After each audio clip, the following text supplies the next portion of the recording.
ನಾನು SP ಅವ್ರ ಜೊತೆ IG ಅವ್ರ ಜೊತೆ ಮತ್ತು ನಮ್ಮ ಹಿರಿಯ ಅಧಿಕಾರಿಗಳ ಜೊತೆ ಕೂತು ಮಾತಾಡಿ ಅದನ್ನು ಮಾಡ್ತೀನಿ.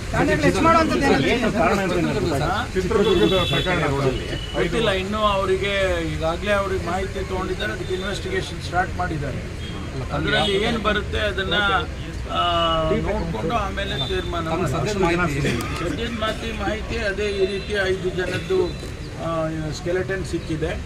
ಅವರು ಒಬ್ಬ ಇಂಜಿನಿಯರ್ ಅವರಿಗೆ ಸಂಬಂಧಪಟ್ಟಿದ್ದು ಈ ಮನೆ ಮತ್ತು ಆಸ್ತಿ ಪಾಸ್ತಿ ಎಲ್ಲ, ಅಷ್ಟು ಬಿಟ್ಟರೆ ಬೇರೆ ಏನೂ ಇಲ್ಲ.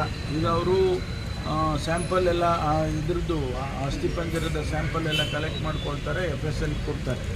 ಅಲ್ಲಿ ಅವರು ಟೆಸ್ಟ್ ಮಾಡಿ ಇಲ್ಲಿ ಇವರು ಯಾರ್ಯಾರಿದ್ದರು ಆ ಮನೆಯಲ್ಲಿ ಅಂತ ಹಿಂದಿನ ಮಾಹಿತಿಯನ್ನು ತೆಗಿತಾರೆ.